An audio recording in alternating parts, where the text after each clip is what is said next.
Vamos falar um pouquinho sobre organização interna. Então, começando por esse termo endomarketing. Tudo que é endo significa para dentro, né? Interiormente.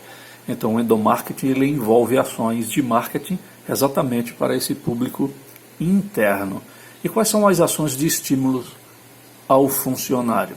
Primeiro é ouvi-lo para integrá-lo, para que ele saiba que está fazendo parte. Retribuir-lhe por seu empenho, seja com qualquer bonificação, dias de folga, dinheiro, alguma premiação. Suprir as necessidades físicas e psicológicas, coisa que muitas empresas não têm feito. Respeitar a sua personalidade e proporcionar segurança no ambiente de trabalho, que é obrigação de toda empresa. Um programa de endomarketing, ele leva em conta o seguinte: o bom senso para admitir e para resolver problemas, reconhecer a importância de cada um dos seus colaboradores, manter estes colaboradores a par de tudo que acontece na empresa, e aí entra o fator comunicação, e a avaliação de conflitos e de resistências que isso sempre vai ter em qualquer empresa. Não se deve tratar da comunicação interna como mais um instrumento de marketing. Esse tipo de conceito pode refletir uma leitura equivocada da comunicação interna, levando-se a interpretá-la apenas como estratégia de persuasão e cooptação dos funcionários. E a comunicação interna vai além disso, né? Essa distorção desse conceito de comunicação interna pode transformar os veículos de comunicação em instrumentos de controle e de dominação, e a comunicação interna não tem esse papel. Deve-se deixar a palavra marketing para tratar da comercialização de produtos, de serviços, de estratégias de negócios e planejamento de mercado, ok? Os programas empresariais que são voltados para o contato entre os colaboradores, eles devem ser chamados de comunicação interna. Daí muitos não gostarem do termo endomarketing. As pessoas não devem ser vistas como extensões das máquinas. Elas produzem mais quando elas são ouvidas e respeitadas pela organização. Todo mundo sabe disso, mas tem empresa que ainda não aprendeu. Se as empresas desejam melhorar a eficiência, devem humanizar o ambiente de trabalho. A boa administração, ela depende da valorização humana no trabalho, e isso, obviamente, está incluído aí a comunicação. A comunicação interna é uma ferramenta que permite não apenas motivar, mas também estimular, promover, premiar e, óbvio, agrupar todos os integrantes, todos os colaboradores de uma mesma organização. A comunicação interna, ela deve ser entendida como a relação direta entre todos os funcionários de uma mesma empresa. Todo trabalhador, ele tem a obrigação de conhecer a empresa em que ele trabalha. Ou seja, e mais do que isso, ele tem que saber qual é a visão, a missão, os objetivos, as estratégias dessa empresa. Todo colaborador também tem a obrigação de saber sobre os produtos e serviços que a empresa oferece. Óbvio, para isso, todo funcionário tem que receber o treinamento adequado. E você? Qual a missão, qual a visão e os valores da sua empresa? Você conhece bem os produtos e serviços oferecidos por sua empresa? Responda então. O funcionário, ele não pode ser catalogado apenas como público interno. Sim, ele faz parte, mas ele não é apenas público interno.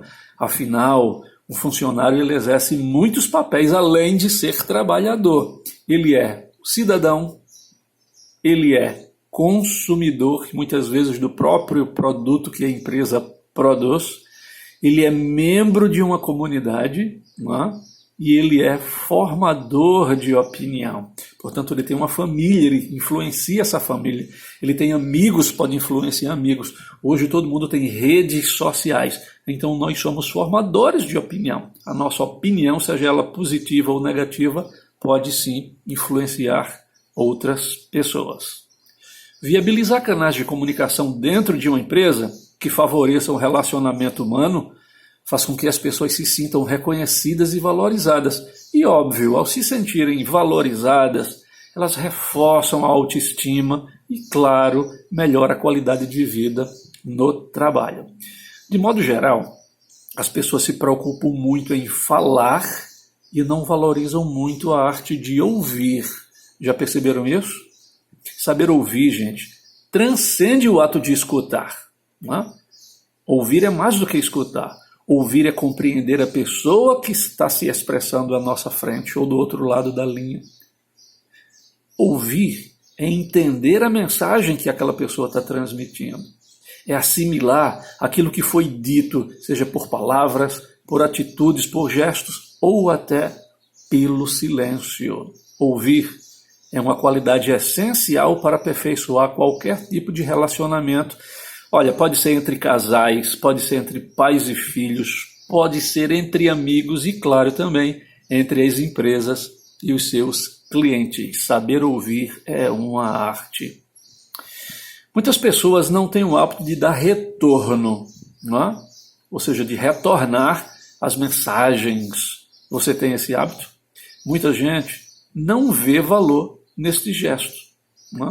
E exatamente por não ver valor nesse gesto, seja por qual motivo for, negligência, falta de tempo, que muitas vezes é uma desculpa, ou falta de educação, isso pode muito prejudicar a comunicação em uma empresa. Então, que tal a gente ter sempre o hábito de dar retorno àquelas pessoas que nos procuraram, tá, querendo algo de nós? Então é sempre bom a gente mostrar para essas pessoas que não as esquecemos, principalmente quando se é cliente, não é?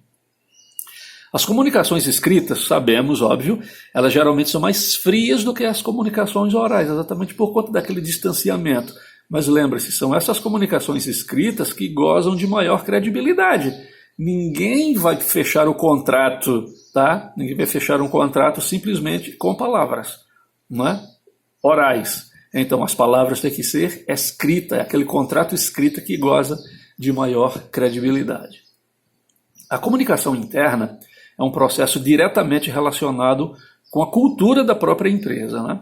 Então não adianta nada investir em sofisticados canais de comunicação se os responsáveis pela empresa nunca estão dispostos a ouvir e principalmente a mudar. E algumas práticas para a gente aprender a ouvir. Não se irritar e respeitar opiniões contrárias. Sempre que for ouvir o outro, respire fundo e tenha principalmente paciência. Segundo, não considerar sua opinião inquestionável. Terceiro, é o que eu falei, ter paciência com a exposição alheia. Você sempre vai ouvir alguém sendo contrário às suas ideias. Tem que aprender a lidar com isso. 4. Evitar interrupções na fala do interlocutor. Isso é muito chato. O teu cliente está querendo falar e você sempre interrompendo, também querendo falar. Olha a questão do saber ouvir. 5. Ser flexível para rever conceitos. Eu tenho que admitir quando estou errado, quando estou equivocado. 6. Tentar colocar-se no lugar do outro. 7. Manter o foco no emissor. Eu não posso estar atendendo o cliente e conversando ao celular ao mesmo tempo e digitando lá no computador alguma coisa. Mantenha o foco. E o 8, reconhecer o direito de livre expressão. Ele deve se expressar. É o meu cliente, não? E a boa comunicação interna leva à melhoria da produtividade, à integração das pessoas e das equipes, o estímulo de atitudes profissionais, incentivo ao comportamento e à cooperação, promoção da lealdade entre funcionários e também para com a empresa, a geração de ideias novas e soluções criativas e a melhoria do clima e relacionamento geral dentro da empresa. Ok? Então isso foi a comunicação interna.